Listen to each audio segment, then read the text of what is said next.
Este tema es un panel donde van a intervenir el doctor Alonso Herrera, ya me permitiré leer el currículum un poquitico más adelante, la doctora Mayela Guillén y el doctor Jorge Naranjo.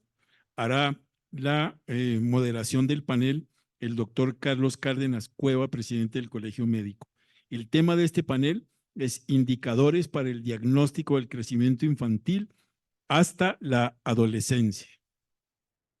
El doctor Alonso Herrera es doctor en medicina y cirugía, en especialidad en pediatría. Tiene una subespecialidad en neonatología, magíster en gerencia de instituciones de salud, director del Hospital Docente de Calderón, docente de pregrado y posgrado en la Universidad Central del Ecuador, jefe del servicio de neonatología del Hospital Ginecobstétrico Isidro Ayora, miembro de la Sociedad Servicios Neonatales Asociados, autor de varios libros y de interesantes artículos científicos nacionales e internacionales. Bienvenido, doctor. La doctora Mayeli Guillén, médico pediatra, especialista en endocrinología, médico tratante en el Hospital Bosantes. Sus estudios de posgrado los realizó en México y Venezuela. Docente de la maestría en nutrición de la Universidad de las Américas. Además fue docente de la Universidad Católica para el posgrado de pediatría. Miembro de la Sociedad Latinoamericana de Endocrinología Pediátrica. Bienvenida, doctora. El doctor Jorge Naranjo, doctor en medicina y cirugía de la Universidad Central del Ecuador, médico especialista en adolescentes, tiene un diplomado en educación sexual y adolescencia de la Universidad de Chile, con un posgrado en ginecología en la infancia y adolescencia de la Universidad de Buenos Aires, PhD en investigación educativa de la Universidad de Alicante, profesor titular de pregrado, psicología en desarrollo de la adolescencia y educación integral de la sexualidad, Facultad de Filosofía de la Universidad Central del Ecuador, autor de más de 40 publicaciones en revistas y libros sobre adolescencia, salud sexual y reproductiva. Bienvenido, Jorge. Y hará la ponencia, hará la moderación del panel el doctor Carlos Cárdenas Cueva, presidente del Colegio Médico de Pichincha.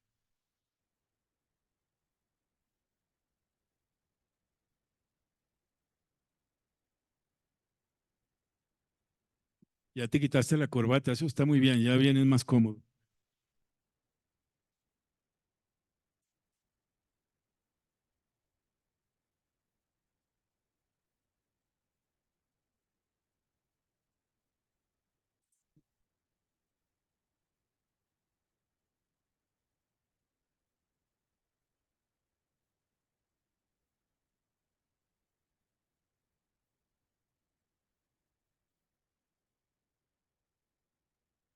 Bueno, una herramienta fundamental para el diagnóstico de la desnutrición, o varias herramientas mejor, son precisamente las curvas de crecimiento que vemos ahí atrás.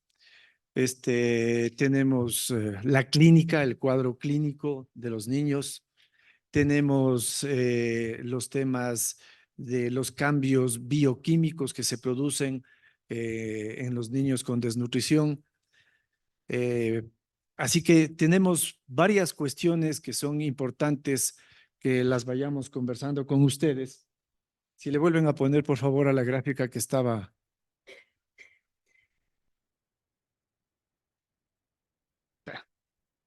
Quiero que le pongan un poquito de atención. Esta es una curva de crecimiento del Ministerio de Salud de peso para la edad. Noten aquí, dice 2. Acá, ¿dónde es 2? ¿Dónde es 3? ¿Dónde es 5? Tomando en cuenta que tiene 1, 2, solamente 3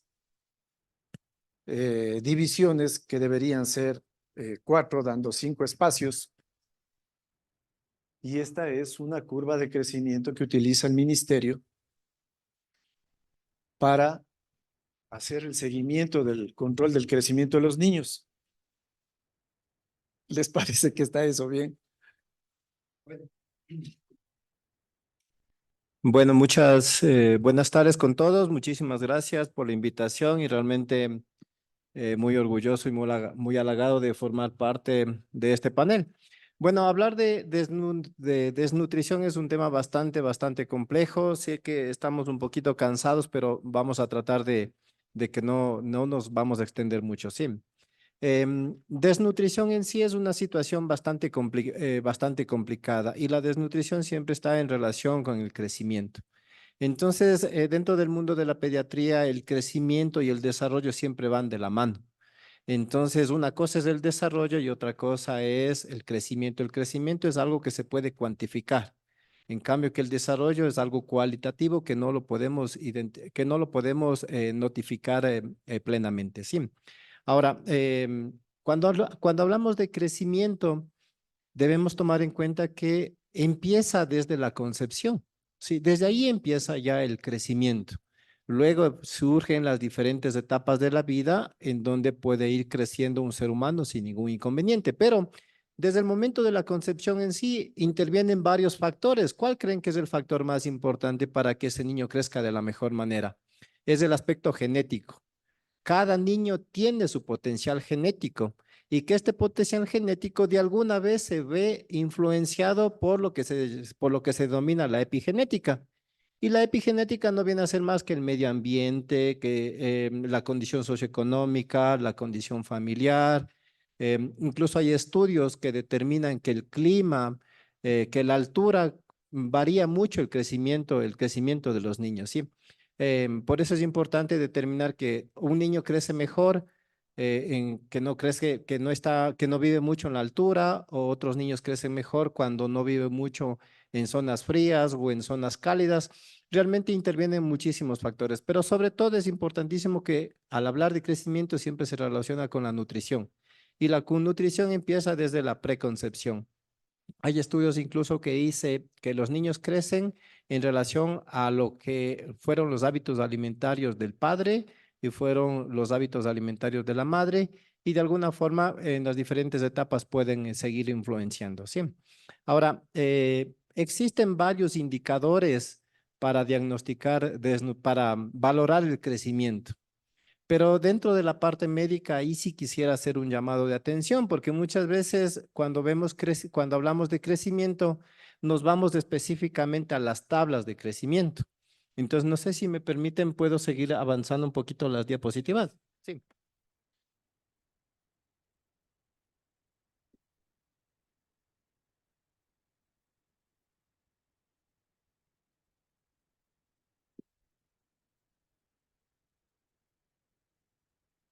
Ya, gracias. Ahí como que nos vamos entendiendo un poquito mejor. Entonces, mire, tal como le decíamos, que tal como ya estábamos hablando, ¿no? Para el crecimiento de los niños realmente les es importantísimo el código genético, pero como les decía, está influenciado mucho con la epigenética, que viene a ser el medio ambiente, que viene a ser las condiciones socioculturales, tal cual estuvimos hablando, ¿sí? Esto simplemente es para su conocimiento, los diferentes periodos que existen del crecimiento. Es importante que usted lo determine. Desde el periodo prenatal viene el periodo gestacional, el embrionario, el periodo fetal, y una vez que nace, el periodo postnatal viene a ser recién nacido de 0 a 28 días, los lactantes menores, los lactantes mayores, el preescolar, el escolar y el adolescente, ¿sí? Entonces, mire, entonces cuando nosotros hablamos de crecimiento decimos, pero ¿y qué ha hecho los sistemas de salud? El sistema de salud lo que ha implementado son diferentes estrategias, y una de estas estrategias es lo que ustedes acaban de ver ahí, los primeros 1000 días de vida. O sea, debemos tomar importancia de que estos primeros 1000 días son sumamente vitales para el futuro del bebé. ¿Y por qué lo tomaron los 1000 días? Porque ahí dice 9 meses de gestación equivale a 270 días, más los 730 días que corresponden a los 2 primeros años de vida del niño. Por eso se toma ahí la estrategia de los 1000 primeros días. Entonces, estos días son sumamente vitales y son sumamente importantes para el futuro del bebé. Ahora, tomen en cuenta lo siguiente. ¿Por qué nosotros debemos evaluar siempre el crecimiento infantil? Porque no solamente quiero verle que ahora que el niño esté creciendo bien dentro de las curvas. Lo importante es determinar el riesgo metabólico. ¿Cuál va a ser su futuro en realidad? Si es que yo tengo un niño que de pronto está cursando con obesidad, a lo mejor cuando llega a su edad adulta será un paciente con propensión a la diabetes, con predisposición a síndromes metabólicos o a lo mejor hipertenso, ¿sí? Entonces, ¿cuáles son los indicadores? Eso, como les comentaba, aquí es un llamado de atención, porque generalmente cuando yo veo o cuando valoro el crecimiento del niño, lo que voy directamente son a las curvas de crecimiento. Y no es eso, no solamente es eso, sino es una serie de cosas que debemos tomar en cuenta. Primero los indicadores clínicos, luego los indicadores bioquímicos, luego los indicadores alimentarios, luego los indicadores socioeconómicos y por último, los indicadores antropométricos. Sí, esto es sumamente clave, pero como les digo, dentro de los profesionales, y ahí sí hay que hacernos un llamado de atención y una autocrítica, que muchas veces viene el niño, le pregunto par cositas y enseguida me voy a la curva de crecimiento y le digo, está bien, vaya nomás, nos vemos el siguiente mes y eso no es así. Dentro de los indicadores clínicos, mire, yo siempre tengo que ver a ese bebito, ¿no es cierto? Hay dos tipos de desnutrición, el marasmo y el kwashiorkor, y hay una tercera desnutrición que es la mixta. Pero sí, pero es importante que usted le vea al bebé, que usted lo observe al bebé, porque a veces la mamá dice que lindo, mi hijo tiene el cabello medio rubiecito, ¿no? Pero si usted ve toda la contextura, a lo mejor es un signo de desnutrición que le está avisando, ¿no es cierto? O hay niños que vienen con la carita media arrugadita, ¿no es cierto? Medios tristes y decimos, no, pues a ver qué es lo que está pasando. Entonces siempre tenemos que ver los indicadores clínicos, tenemos para detectar desnutrición, para detectar obesidad, incluso para descartar enfermedades metabólicas. Dentro de los indicadores bioquímicos no está por demás una biometría hemática, unas transaminasas, unas pruebas de función hepática, una prueba de función renal que son sumamente importantes, pero a veces que nosotros no lo hacemos de forma rutinaria, ¿sí? ¿Qué otros indicadores? Los indicadores alimentarios. Una historia clínica de alimentación es súper importante, pero a veces no lo tomamos en cuenta, lo tomamos muy a la ligera, como les digo, simplemente nos vamos directamente a las curvas de crecimiento, ¿sí? Y dentro de las medidas antropométricas, ¿qué es lo que tenemos que ver? Medidas antropométricas como tal, tenemos que ver indicadores y finalmente tenemos que ver la interpretación. Estos son datos sumamente importantes que usted quiero que los vea, que usted quiero que los analice y los tome en cuenta. ¿Qué es lo que podemos medir? Claro está, ¿no? El peso. Y tomemos en cuenta que los recién nacidos en nuestro medio deben nacer desde 2.500 hasta 3.999 gramos, que vendría a ser un peso normal. Pero fíjese las cositas que están allá detalladas, ¿no? El niño duplica el peso a los 4 o 5 meses, triplica el peso al nacimiento al año. Son datos importantes que usted debe tomar en cuenta. Con esto de alguna forma influye para que tomemos en cuenta si es que el niño de pronto no está creciendo de la mejor manera. ¿Qué otro dato tenemos que tomar en cuenta? Es la talla. Una cosa es el niño acostado, que eso se denomina longitud, y otra cosa es cuando el niño está parado, que eso se denomina talla. El punto de corte son 2 años. Menos de 2 años tomo la longitud y en mayores de 2 años tomo la talla. Aquí hay que tomar en cuenta que existe una variación de 7 milímetros. Tome en cuenta que por la presión atmosférica, al niño que yo le mido, que está parado, pues siempre tengo que aumentarle 7 milímetros más como corrección. Otro dato que nosotros debemos tomar en cuenta es el perímetro cefálico, pero el perímetro cefálico me ayuda para el crecimiento, sí, pero más me va a ayudar para ver cómo va el desarrollo de ese bebé. ¿Qué otros datos podemos tomar en cuenta? Mire, en estos últimos años se ha hablado mucho de estas medidas antropométricas. El perímetro braquial, el perímetro de la cintura y la medición de los pliegues.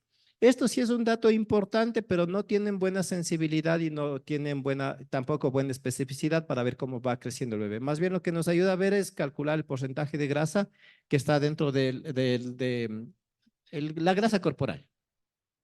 Entonces, ¿qué es lo que los pediatras muchas veces nos guiamos para ver si es que el niño está creciendo bien o mal? Tenemos que ver el peso, la talla, el perímetro braquial, los pliegues cutáneos, la cintura y tenemos que relacionar, ¿no? Aquí están los indicadores al lado derecho, como usted ve, peso para la edad, talla para la edad, peso para la talla, índice de masa corporal, pero muchas veces si no estamos relacionados con esto nos parece un poquito chino, ¿no es cierto? Un poco complicado, pero vamos a hacerlo un poquito más fácil, ¿sí? Entonces, miren los indicadores. Si es que yo veo o quiero ver cómo está en términos generales el niño en sí, lo que tengo que tomar en cuenta es la tabla de peso para la edad. Ahora, si yo quiero ver si es que el niño tiene una desnutrición aguda, tengo que ver el peso para la longitud o el peso para la talla. Ahí está anotado tal cual. Si es que quiero ver también si es que tiene una desnutrición, ahí está desnutrición aguda que puedo ver o puedo valorar midiendo el perímetro braquial, dividiéndole para la edad. Si es que quiero ver una desnutrición crónica, tengo que relacionar longitud para la edad. Y si es que quiero valorar la obesidad, pues viene, como todos sabemos, el índice de masa corporal. O podemos tomar el perímetro de la cintura dividido para la edad. Sí, son sumamente datos importantísimos. ¿Cómo vamos a evaluarlos? Miren, aquí está. Si es que yo evalúo esta desnutrición global, ahí está tal cual está indicado. No sé si es que puedo proyectar la luz de aquí. Bueno, entonces usted ve que están las líneas, dice peso bajo, dice peso normal, peso alto. Tomen en cuenta que estas curvas lo manejamos con desviaciones estándar, ¿sí? Que eso es lo más actual. Estas fotitos no quiero que se olviden, pero tampoco cuando viene el niño a la consulta, con una sola consulta yo no puedo determinar mayor cosa, ¿no es cierto? Puede ser como una guía, porque yo tengo que hacerle un seguimiento para ver cómo va la curva de crecimiento en realidad. Pero simplemente quería demostrarles esto. Si es que es de nutrición global, y usted ya sabe que el indicador sería peso para la edad. Si es que quiero ver una desnutrición aguda, el indicador sería peso para la talla. Si es que quiero ver una desnutrición crónica, vendría a ser la talla para la edad, que son datos importantísimos que quiero que usted siempre los lleve en cuenta, ¿sí? Y si es que vemos, y si es que quiero valorar cómo vamos en realidad del peso pasado los 5 años, viene a tomar importancia el índice de masa corporal y aquí está específicamente en dónde caen los puntitos de los pacientes cuando usted los valora, ¿sí? No se olviden esta interpretación que está en el lado derecho, que es sumamente importante, ¿ya? Ahora, si es que vamos a ver el perímetro braquial, igual no existen todavía curvas estandarizadas, pero sin embargo hay valores aproximados para que usted los tome en cuenta y con eso podamos determinar cómo va creciendo el niño, al igual que el pliegue el perímetro de la cintura. Son últimos estudios que nos pueden aportar, que nos pueden ayudar enormemente para valorar el crecimiento de los niños, ¿sí? Ahora, mire, en estas curvas usted va a encontrar tres líneas o tres guías, digámoslo así. En verde, cuando la línea es ascendente, decimos que el niño está súper bien, que no es problema. Cuando el niño está en una línea horizontal, decimos que está con señales de peligro. Y cuando está con una línea descendente, pues decimos que el niño tiene mucho peligro y hay que actuar de forma inmediata. Esto pues con el avance de la tecnología ya no es necesario estar en hojas viendo las curvas de crecimiento, sino usted tiene ahí las aplicaciones que usted puede irlas descargando en sus teléfonos, en sus computadoras sin ningún problema y usted los ve fácilmente cómo va creciendo los niños. ¿Sí? Ahora, ¿qué nosotros deberíamos hacer para mejorar el crecimiento infantil? Aquí hay 7 cositas importantes y de esas siempre hay que recalcar que la leche materna será uno de los alimentos principales para que el niño crezca de la mejor manera. Todos los niños no crecen igual, hay diferentes particularidades. Hay niños que padecen de parálisis cerebral infantil, niños con síndrome de Down, niños con síndrome de Adams, niños con síndrome de Noonan, que cada uno tiene su diferente curva de crecimiento. Sí, eso es importante que nosotros lo llevemos muy en cuenta.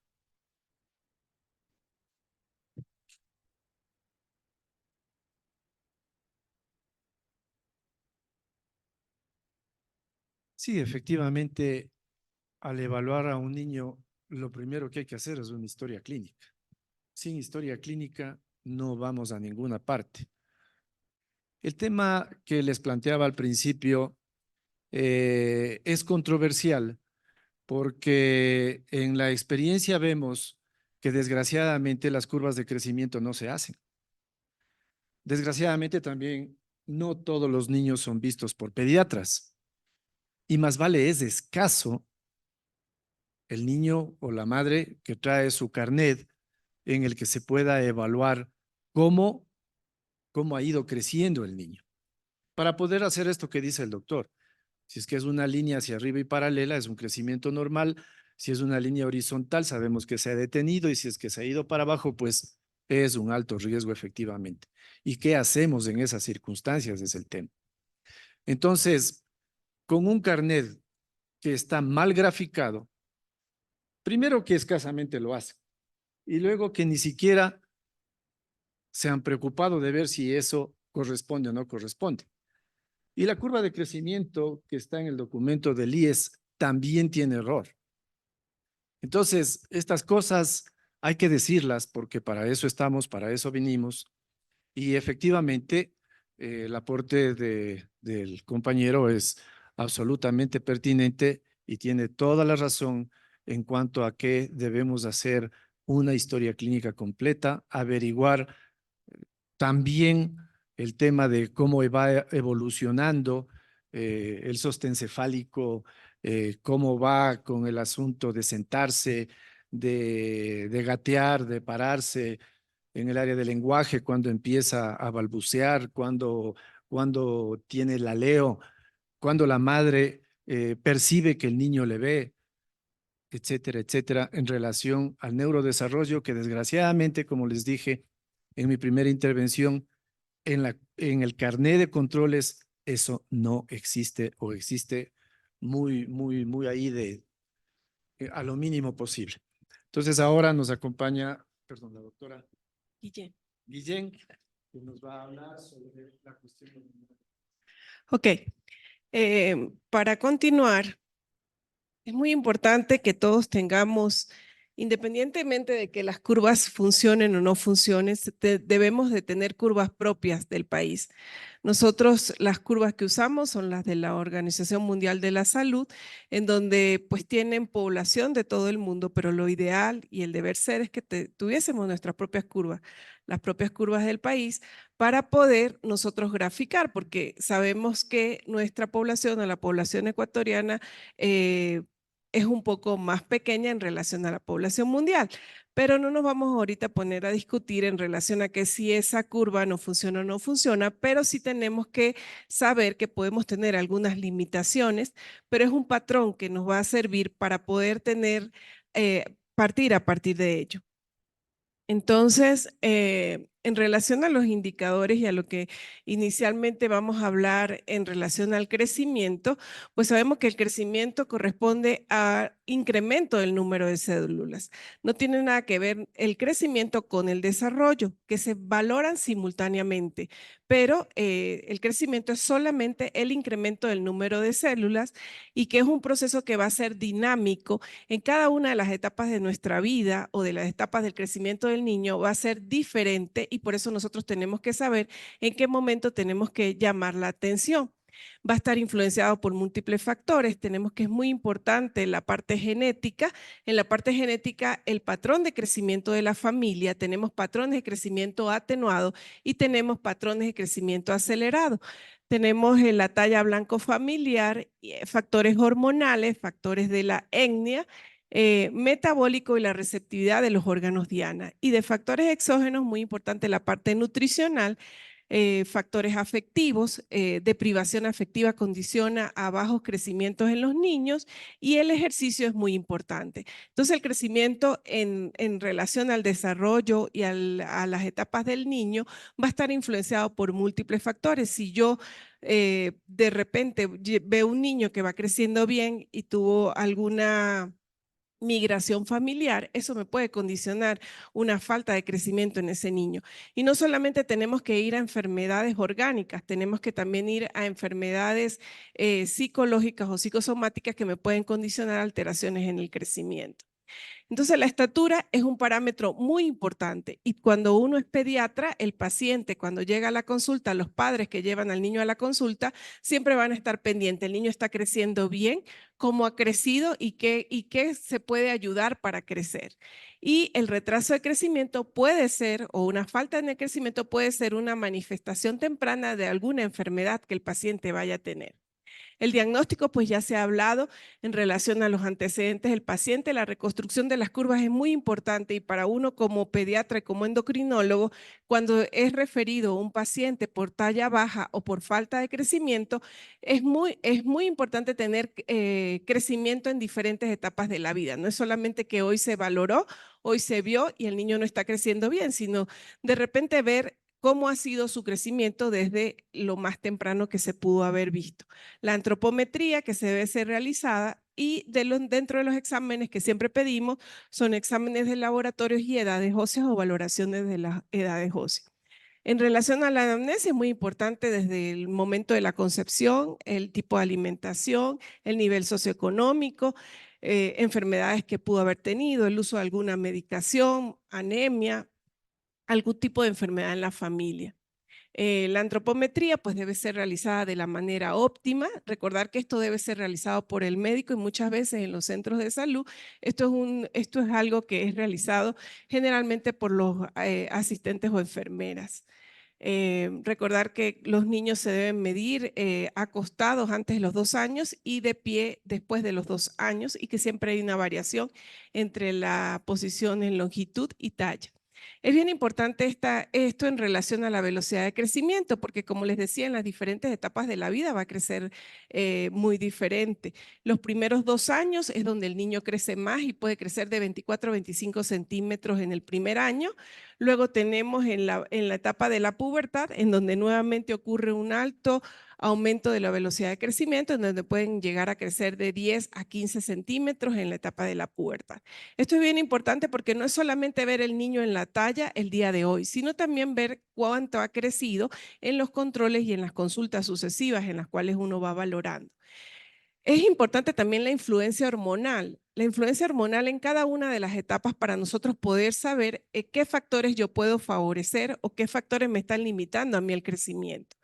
En la etapa prenatal es bien importante todos los pasos hormonales a través de la placenta. Entonces, alteraciones a nivel de la circulación útero-placentaria me va a condicionar retraso en el crecimiento, bajo peso y afectaciones en el momento del nacimiento.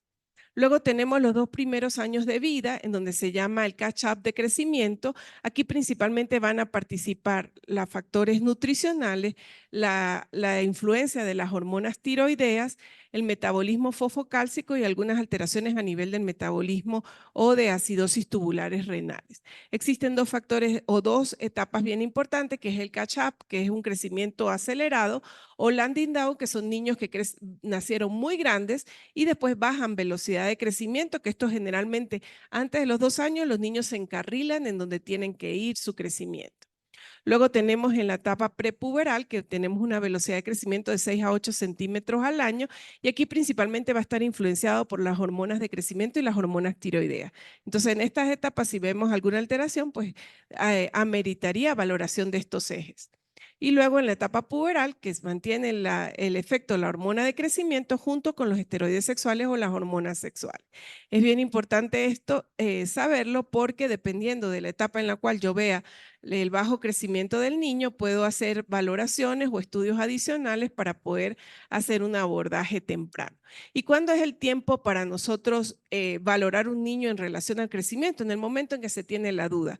No debemos de esperar nunca la pubertad, no debemos nunca esperar la menstruación para ver si el niño creció o no creció, o espérese que se desarrolle, sino en el momento en que nosotros tenemos algún tipo de duda o el niño no esté creciendo por el patrón de crecimiento familiar, ese momento debe ser valorado. Lo que ya habíamos dicho, cuáles son los indicadores de crecimiento que están establecidos por la OMS, longitud para la edad, el peso para la edad, el peso para la talla y el índice de masa corporal. Tenemos que nosotros también tener presente que no solamente estamos viendo, nosotros no solamente estamos viendo desnutrición, también estamos viendo el otro extremo, que es la malnutrición por obesidad y por sobrepeso. Y eso es bien importante también valorarlo en relación al crecimiento. Generalmente los niños van a crecer bien, generalmente los niños tienen que crecer por el patrón de crecimiento, pero si el niño primero afecta el peso y luego la talla, debemos de valorarlo específicamente. Y por el otro lado, si un niño tiene obesidad y tiene una talla baja o un crecimiento no adecuado, también necesita una valoración endocrinológica especial, porque los niños con obesidad lo que van a tener es talla alta. Si tenemos un niño con obesidad con talla baja, debemos de valorarlo. Bueno, muchas gracias.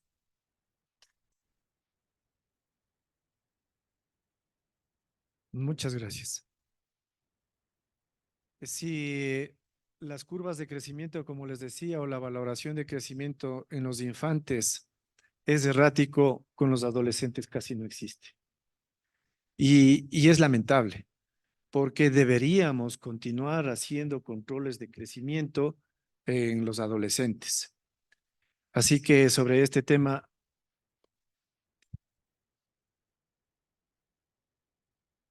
Bien, buenas tardes ya.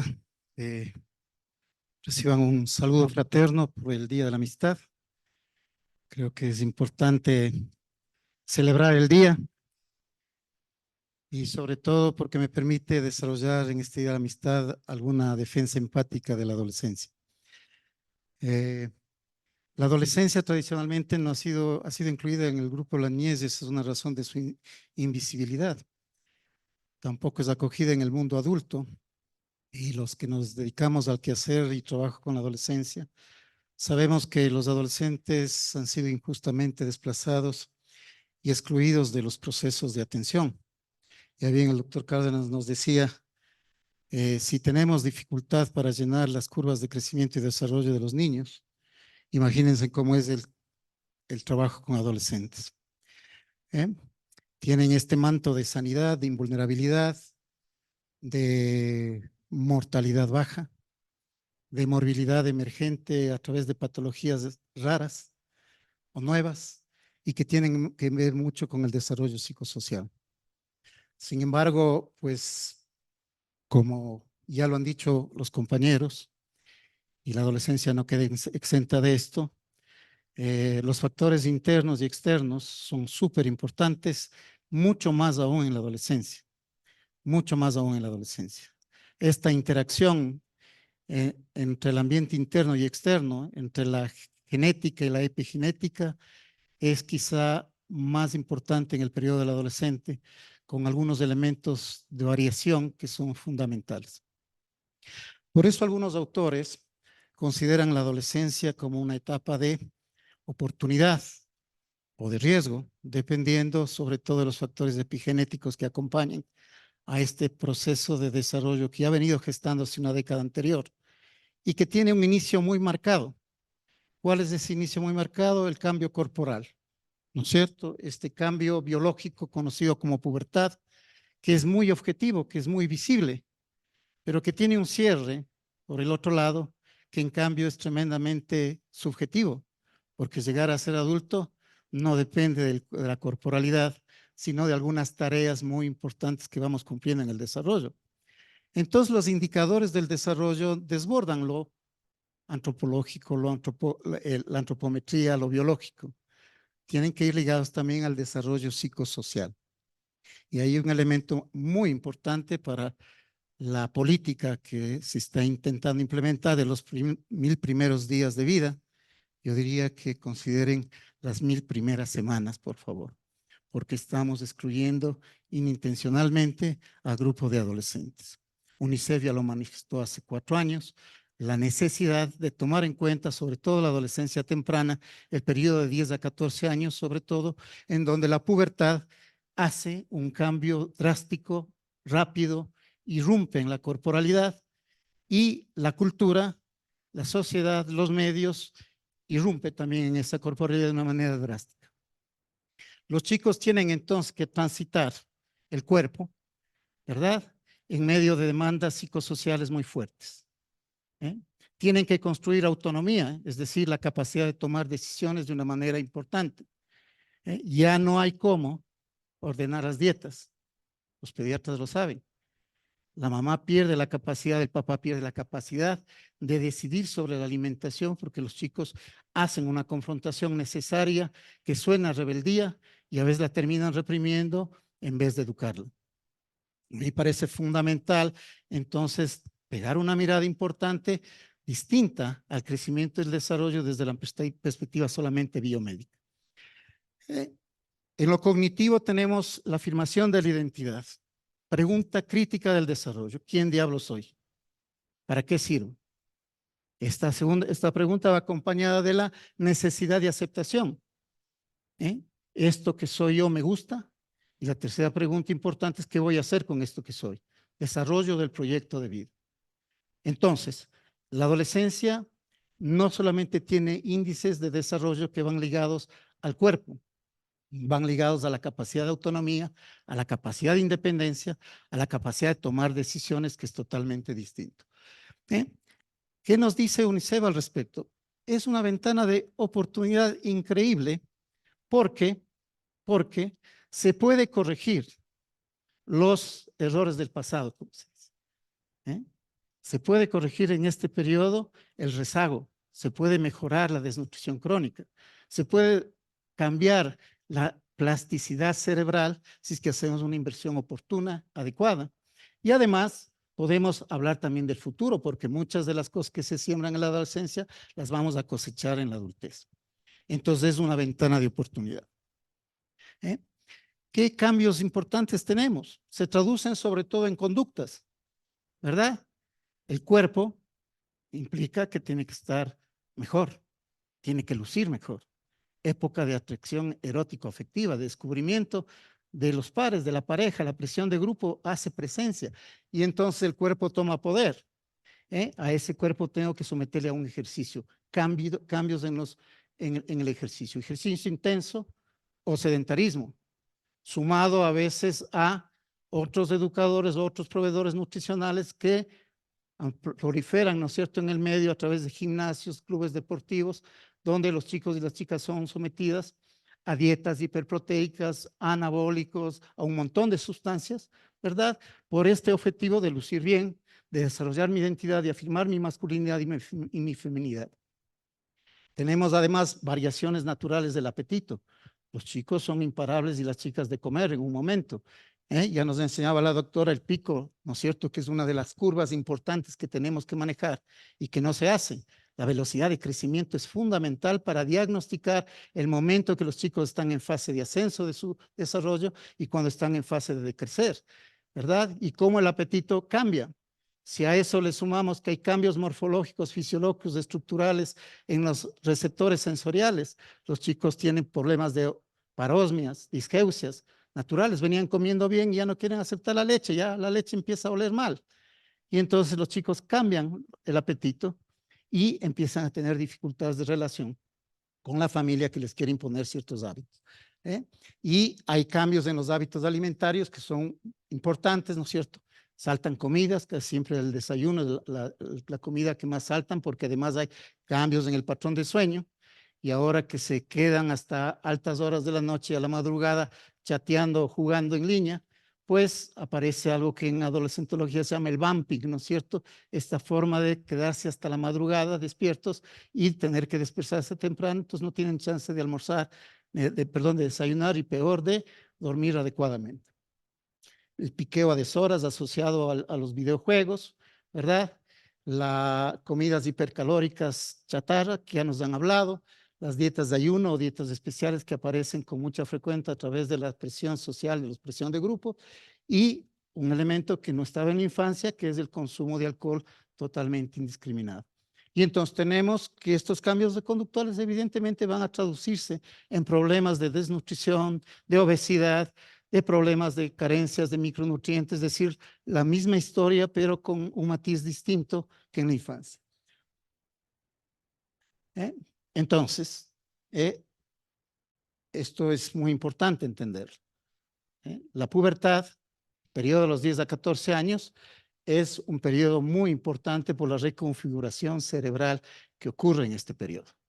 Como estamos ligando la nutrición, la desnutrición con el neurodesarrollo, pues es importante entonces que hablemos de esto, ¿verdad? ¿Qué ocurre en el periodo de la adolescencia? Ya nos han hablado los compañeros de todos los procesos a nivel de las neuronas, ¿verdad? Pero la segunda década de la vida es muy importante en esta reestructuración, remodelación cerebral, en algunos elementos fundamentales en el cerebro. La poda sináptica, este proceso de selección, de escogitamiento de las neuronas que sirven y no sirven, pues se reestructuran alrededor de la pubertad, ¿no es cierto? Por influjo de las hormonas sexuales. Y este proceso va desde la zona occipital hacia la zona frontal y entonces se va reconfigurando las estructuras cerebrales, tanto en la corteza prefrontal como todo en todo el cerebro emocional, el sistema límbico, el núcleo accumbens, la amígdala, que son elementos, ¿no es cierto?, de control emocional importante, y entonces la adolescencia temprana está naturalmente configurada para que haya una hipersensibilidad, ¿no es cierto?, una hiperreactividad a los estímulos emocionales y al sistema de recompensa. Asimismo, hay cambios en el desarrollo cognitivo, en el lóbulo prefrontal, y todos estos elementos, pues son elementos muy importantes a tomarlo en cuenta, pero que, por desgracia, no ocurren sincrónicamente. Como hay una maduración asincrónica, el sistema límbico, que ustedes lo ven ahí en la línea roja, ¿verdad?, madura más pronto que el sistema prefrontal, es decir, la capacidad de autorregulación, la capacidad de que estas funciones ejecutivas estén activas, van a tener una brecha importante de alrededor de 10 años. El sistema cognitivo está maduro, vamos a decir, tal como un adulto hasta los 16 años, pero la capacidad de autorregulación se está postergando a etapas más tardías. Es por esto que algunos expertos señalan que la adolescencia ya no dura hasta los 19 años, como dice la Organización Mundial de la Salud, sino que se está intentando postergar el límite de cierre hasta alrededor de los 24 o 25, porque la maduración del córtex prefrontal todavía no se ha conseguido. Esto va asociado a algunos riesgos. Aquí entonces tenemos otros indicadores. La instalación de problemas de salud mental. Los sistemas de la adolescencia media, entre el periodo de los 14 a los 17 años, instala algunos problemas psicopatológicos. Los trastornos del humor, la depresión, las conductas autolesivas, los problemas de adicciones, son fundamentalmente importantes y aparecen en la adolescencia, los trastornos de la conducta alimentaria, y pueden permanecer en la adolescencia o más allá de la adolescencia. Entonces, ¿qué hemos encontrado? ¿Cuáles son los estudios? Como la adolescencia en investigación también está ausente, pues ¿qué se ha encontrado? Bueno, afectación en el crecimiento, que es más o menos lo mismo que ya hemos hablado de la edad infantil, ¿verdad? Talla, peso, velocidad de crecimiento en talla, índice de masa corporal, anemia, glicemia, yo añadiría la glicemia, que es importante en este periodo, pero también hay reducción de la respuesta inmunitaria. Esto es importante, ¿verdad? La respuesta inmunitaria varía en el periodo de la adolescencia y hay evidencia que los cambios inmunológicos, sobre todo de las respuestas celulares de T, ¿no es cierto? Las respuestas celulares tímicas cambian, y si a eso añadimos factores externos como las dietas de los chicos, la comida chatarra o la comida en la calle, pues hay también alteraciones en la microbiota intestinal que van a provocar que muchos chicos pasen por infecciones recurrentes, crónicas, no parasitarias, sino infecciosas, ¿verdad? Y que generan síndromes de mala absorción y desnutrición secundaria. ¿Qué más? En el neurodesarrollo, ¿qué tenemos? Problemas cognitivos, déficit de atención y problemas del aprendizaje, sobre todo en estudios en relación a ácidos grasos esenciales, ¿no es cierto? El omega 3, problemas de en la memoria de trabajo, en la atención y procesamiento visual, y el razonamiento verbal inferencial, la capacidad de expresión, de comunicación, de hacer lógica abstracta, hacer lógica hipotética deductiva, y problemas conductuales ligados a conductas agresivas, conductas delictivas, que están marcando las pautas también de una posible carencia nutricional que se traduce a través de comportamientos disociales. ¿Y qué más hemos encontrado? Pues en los estudios que hay trastornos neuropsiquiátricos a corto y largo plazo. La dosificación de ácidos grasos esenciales omega 3 disminuye los síndromes o previene la aparición de síndromes depresivos. La prevención del deterioro neurocognitivo en otras etapas de la vida también está asociada con la provisión de estos ácidos grasos esenciales. ¿Ok? Entonces, ¿qué recomendaciones para ir cerrando?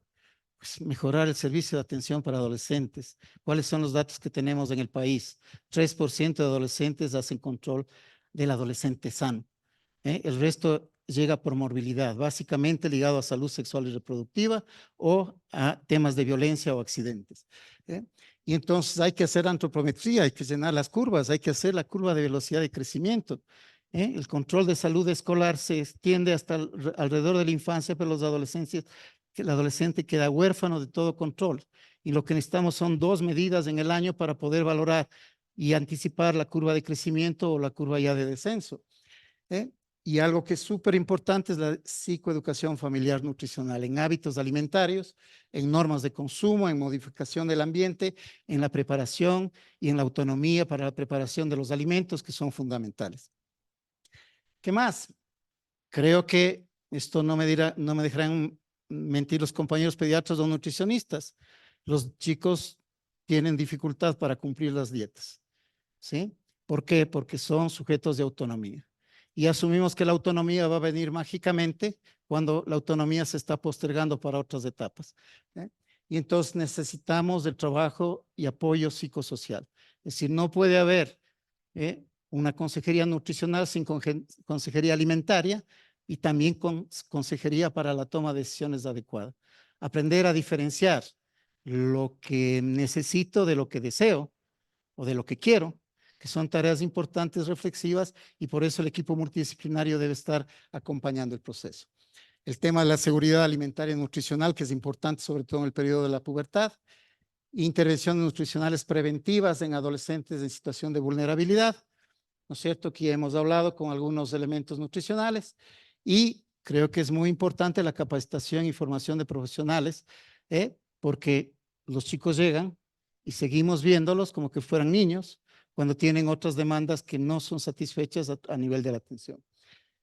Y creo que es importante invertir en la adolescencia, por eso mi referencia que ojalá el programa sea de las 1000 semanas para que no se queden ausentes los chicos en este periodo. Si ustedes quieren hurgar un poco más, porque no voy a relatar todas estas tablas, hay un grupo consultivo de acciones para la medición de los indicadores de salud en la adolescencia. El grupo GAMA, que se llama, convocado por una agencia, por organismos interagenciales, ¿no es cierto?, en donde se relatan al menos 6 niveles de indicadores, desde los determinantes epigenéticos hasta los determinantes ya de salud específicos. Y necesitamos saber qué porcentaje de población está según edad y sexo, con rasgos etarios, cuáles son las prevalencias de sobrepeso y obesidad según sexo, edad, ¿verdad?, en los subcomponentes de la adolescencia, el porcentaje de consumo de comidas al día, de proteínas, de azúcares, de alcohol, de cigarrillo, la existencia de un programa de salud dirigido a adolescentes que en nuestro país aparece en la nómina, pero que no se ejecuta en la realidad, ¿verdad? Y así una serie de elementos, sobre todo de bienestar subjetivo, en donde los adolescentes tienen que mencionar qué tanto están satisfechos con su desarrollo y con su capacidad de tomar y participar en las tomas de decisiones. En fin, eso está en este enlace que lo pueden ustedes consultar con más detalle, y creo que con eso yo, pues, en honor al tiempo, terminaría.